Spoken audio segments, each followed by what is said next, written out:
मेरी बेटी ने जब से टॉम एंड जेरी देखा है, हमेशा खिड़की से नीचे कूदना चाहती है।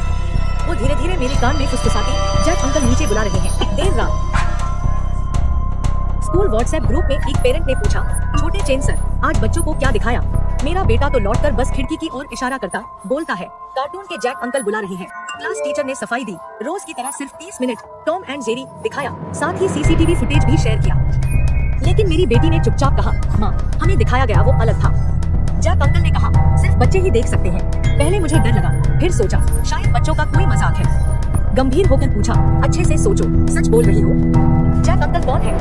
एनिमेशन का कैरेक्टर। बेटी बोली, माँ, मैं सच बता रही हूँ, अब मैं नन्ही बच्ची नहीं। जैक अंकल सफेद मास्क वाला आदमी है, हमें मजेदार चीजें सिखाते हैं।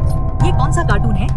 कब से देख रही हो? क्या जैक अंकल ने कुछ कराने को कहा? जैक अंकल का चैनल कोई कार्टून नहीं, वो कहते हैं बच्चों के सिपाही बनो। हम सब उनके छोटे सैनिक हैं। कब से? याद नहीं, बट आज उन्होंने सिखाया किताब की नई पेज से ब्लेड बनाना। बोले, घर पर सबसे तीखी शीट से उंगली काटना ट्राई करो। कहानी बढ़ती गई तो मैंने रोक दिया, कोई फर्क नहीं, जैक अंकल हो या कोई, उनकी बात मत मानना। बेटी बोली, पर उन्होंने मुझे नरक घर में खेलने को बुलाया है। मुझे पक्का था बेटी मजाक कर रही थी। मैंने बेटी की कोई बात नहीं मानी, सीधे ग्रुप पर ध्यान दिया। ग्रुप में हड़कंप, आपने बच्चों को क्या दिखाया? बेटा बोलता है खिड़की से कूदना है। टीचर ने फिर सफाई दी, सीसीटीवी जांच को कहा, किसी की नहीं चली। बेटा ऊपर की मंजिल से जैक अंकल ढूंढने पर अड़ा था।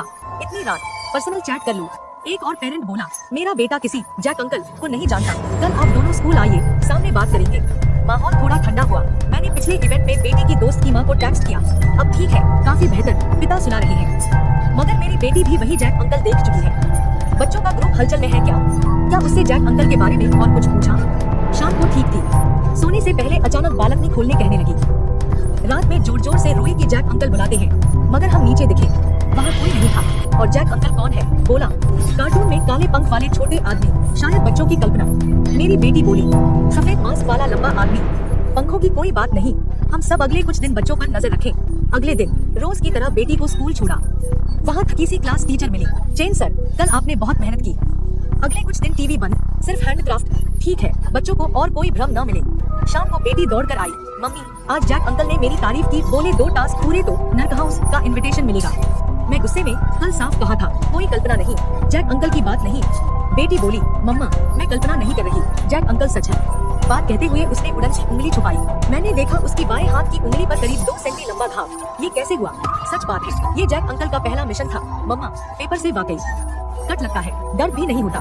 फिर नहीं जैक अंकल। स्कूल में टीवी बंद है। मैंने सीसीटीवी रिकॉर्ड देखकर जानना चाहा कि क्राफ्ट एक्टिविटी में क्या हो रहा था। वीडियो चलाया, बच्चे एक कोने में बंद टीवी के सामने बैठे हंस रहे थे, बेटी बीच में, टीचर तो पीछे खाली चेयर के पास हवा में इशारा करती थी। अब मेरी बारी डगमगाने की थी। वीडियो ग्रुप में भेजा, क्लियर करो, ये क्या? टीचर, हैंडक्राफ्ट एक्टिविटी थी, इंजीनियरिंग कुछ नहीं। कोई बोला, अब निरर्थक मैसेज मत भेजो, सब परेशान है। चेन सर ने मुझे पर्सनल चैट किया, कहीं कोई गलतफहमी तो नहीं? सॉरी, क्या क्राफ्ट रूम में टीवी है? हाँ है, लेकिन सालों से चालू नहीं किया, तार तक गायब, कोई इस्तेमाल नहीं। प्रूफ, धूल ढकी टीवी की तस्वीर। बच्चे की क्राफ्टिंग फोटो भी कुछ भेजी। मेरा गला रुंध गया, कुछ अनोखा लगा। फिर सीसीटीवी को दोबारा देखा, इस बार वो अजीब हिस्सा ही गायब, कोई अजीब घटनाक्रम नहीं, सब नॉर्मल। बच्चे हैंडक्राफ्ट सीख रहे हैं, टीचर सबके साथ है। क्या मैंने स्पष्टीकरण देख लिया था? तभी बेटी के सीधे हाथ उठाने पर ध्यान गया। वह पहली पंक्ति के एकदम दाएं बैठी, सभी का ध्यान दूसरे तरफ था। उसने टीवी की ओर देखा, हल्का सिर हिलाया, फिर पेपर बैग से नई ग्रीन शीट निकाली, अपनी बाएं उंगली से उसके तेज किनारे पर जोर से काटा। उसने कोई दर्द नहीं दिखाया, घाव को देखा, फिर उंगली टीवी की ओर उठाते हुए बड़ा ही इंतजार में पुरस्कार पाने वाला एक